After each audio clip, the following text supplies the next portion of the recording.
Nanlaki ang mga mata ko at talagang ramdam na ramdam ko ang kilabot sa katawan. Nang makita ko ang mapupulang mga mata na nagbabagang nakatitig sa kinaroroonan namin.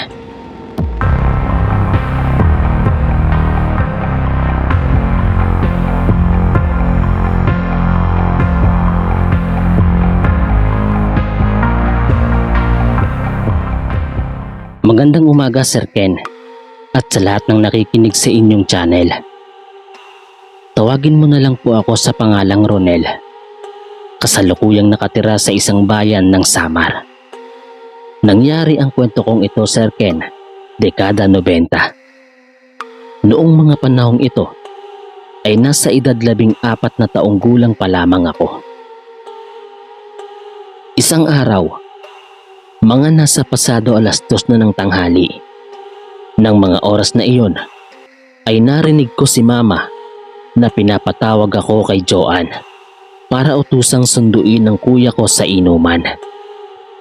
Dahil sa hindi ko alam kung saan ito nag-iinom, ay minabuti kong magtanong-tanong sa mga kapitbahay namin. Baka sakaling may nakakita o makapagtuturo kung saan nag-iinom ang kapatid ko.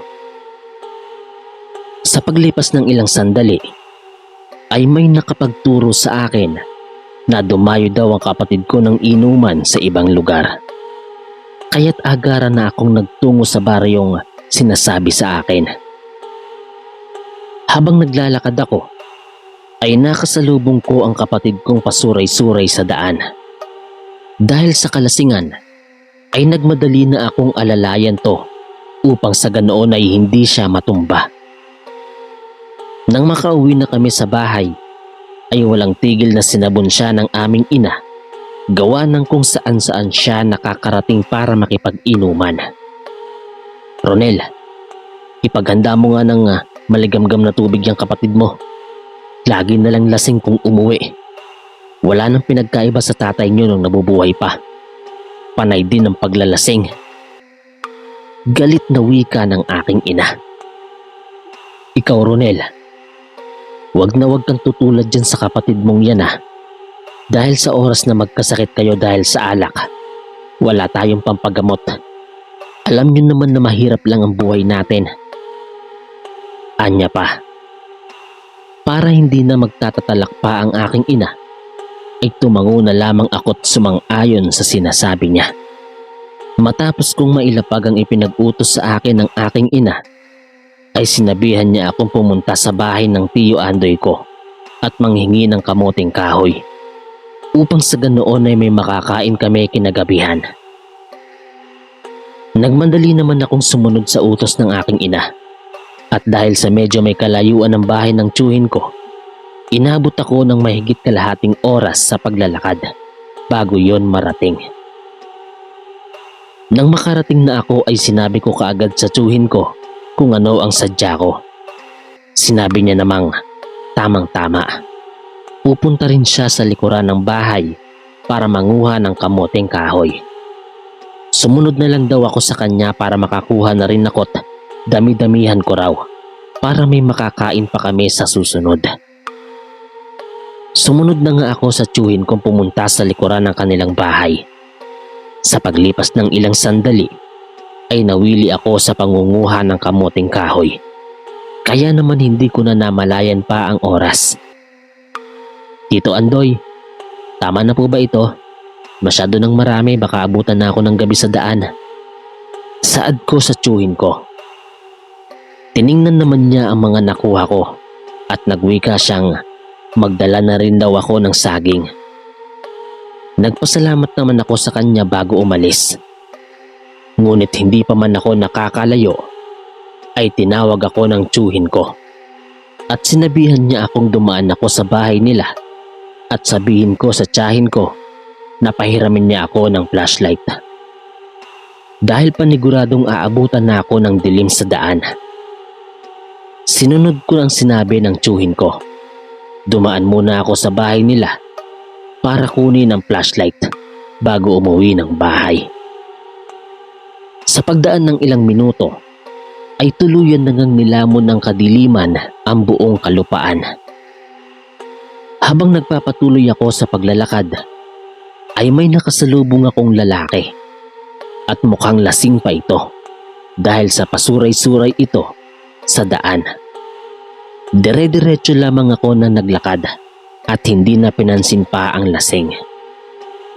Kinabukasan, muli na namang nagpaalam ang kapatid ko sa aming ina. May handaan daw sa bahay ng kaibigan niya at naimbitahan siyang uminom. Nung unay hindi pa pumayag ang aming ina, ngunit hindi kalaunan dahil sa kakulitan ng kapatid ko ay napapayag niya rin ang aming ina. Ikaw na bata ka, umuwi ka kaagad ah. Baka mamaya kung saan-saan ka na naman pupunta kapag nalalasing. Saad pa ng aming ina. Tumango ang kapatid ko at nagwikang huwag umanong mag-alala si mama sapagkat uuwi rin siya kaagad. Dahil sa narinig kong may handa ang gaganapin ng kaibigan ng kapatid ko, kung kaya't nainganyo akong palihim na sundan siya at makikikain na rin ako. Naisip kong hindi naman magagalit ang kapatid ko kapag naroroon na ako sa bahay ng kaibigan niya. Isa pa ay wala na siyang magagawa pa. Subalit Sir Ken, noong akmang hahabulin ko na sana ang kapatid ko, ay bigla akong tinawag ng aming ina at inutusan. Napapakamot na lamang ako sa ulo at naiinis kay mama dahil panira siya sa pinaplano ko. Wala na nga akong nagawa Sir Ken kung hindi sundin na lamang ang utos niya. Sa paglipas ng mga oras at sumapit na ang kinagabihan ay hindi pa rin nakakauwi ang kapatid ko. Kaya naman minabuti kong sunduin na lamang ito sa bahay ng pinag-iinuman niya.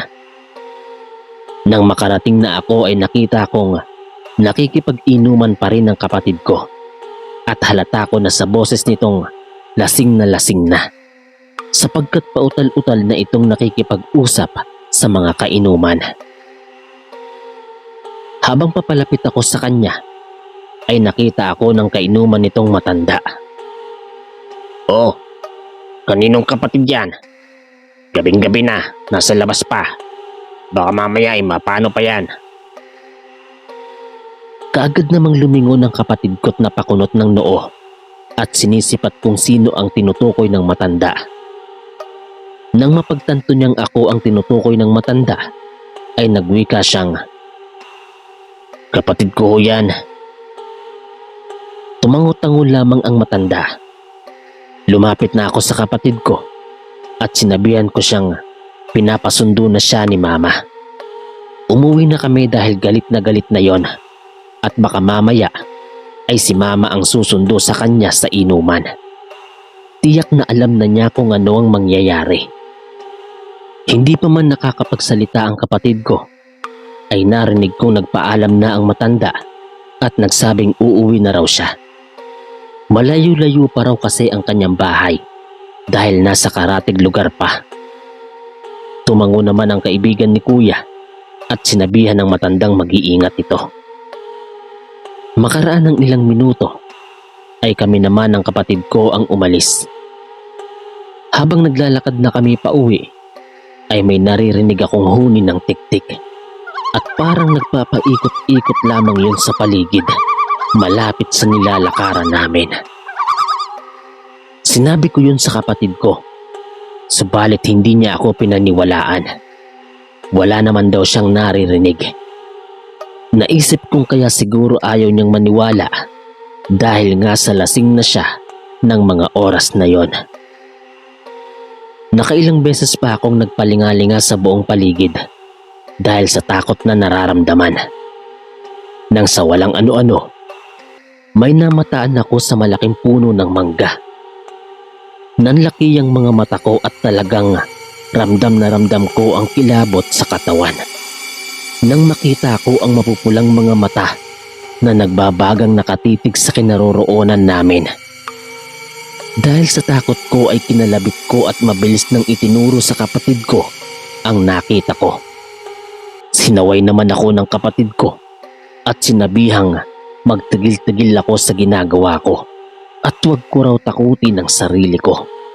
Gawa nang wala naman daw siyang nakikita nang tingnan niya ang itinuturo ko. Magsasalita pa sana ako nang sa bigla na naman akong nakarinig ng nakakakilabot na huni ng ibon.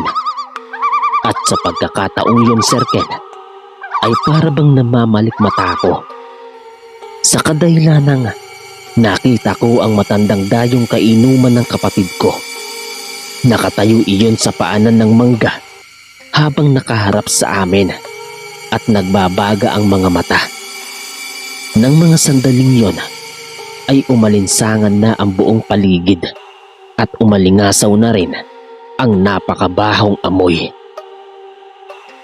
Naramdaman kong kinalabit ako ng kapatid ko at hinatak papalapit sa gilid niya. Sa mahinang boses ay sinabihan niya akong huwag lumayo sa kanya anuman ang mangyari. Lintik, mukhang aswang ang nakainuman naming dayong matanda. Dinig kong sambit ng kapatid ko at para bang nawala bigla ang kalasingan. Maya-maya pa, nagulat na lamang kami nang sa isang kurap ng mga mata ko ay biglang nawala ang matandang nakatayo sa may puno ng mangga. Sa halip pa'y ang nakita ko ay isang nakakapangilabot na pusang nagtataasan ng mga balahibo sa buong katawan. Magsasalita pa sana ako nang sa walang sabi-sabing bigla na lamang tumakbo papalapit sa amin ang nakakapangilabot na nilalang at kamuntikan na kaming dambahan. Mabuti na lamang talaga at mabilis kaming napailag ng kapatid ko at hinatak niya ako palayo sa nilalang. Lakad takbo na ang ginagawa namin at nang minsang nilingon ko ang nilalang ay nakita kong humahabol iyon sa amin. Sa sobrang bilis ng pagtakbo namin ay halos magkandarapa-dapa na kami makalayo lamang sa nilalang. Bilisan mong tumakbo, Ronel. Maaabutan ka na ng aswang. Sigaw ng kapatid ko. Mas binilisan ko pa ang pagtakbo habang habol-habol ang hininga ko at pakiramdam ko ay halos panawan na ako ng ulirat ng mga sandaling yon. Sa paglipas ng ilang minuto ay dinig na dinig ko pa rin ang huni ng wakwak at ramdam na ramdam kong nakasunod yun sa amin. Nung makarating na nga kami sa kabahayan ay tsaka pa lamang tumigil ang huni ng wakwak. Subalit nakita pala ng mga taong nakatambay sa labas ng bahay ang nilalang. Kung kaya na may mabilis nang kumuha ng bato ang mga yon at ang iba ay kumuha ng itak. Tapos ay hinabol nila ang nilalang. Makaraan ng ilang minuto ay bumalik sila at sinabing hindi na nila naabutan pa ang aswang. Noong malaman nila kung saan galing ang kapatid ko ay pinayuhan nila itong magpatingin sa albularyo at baka mamaya ay nayanggaw na ito. Mabuti na lamang at nung matingnan ng albularyo ang kapatid ko ay hindi naman ito nayanggaw. Subalit sa paglipas ng ilang araw ay nabalitaan naming ang isa sa mga kainuman ng kapatid ko ay nayanggaw umano. Kaya't umalis yun sa lugar namin at hindi na alam kung saan nagpunta. Simula nang mangyari sa amin ang kababalaghang yon, Sir Ken, ay hindi na dumadayo pa ng inuman ng kapatid ko. Nabawas-bawasan na rin ang pagkalasinggero niya dahil baka mamaya ay mayanggaw pa umano siya ng kainuman. Hanggang dito na lang po, Sir Ken. Maraming salamat po.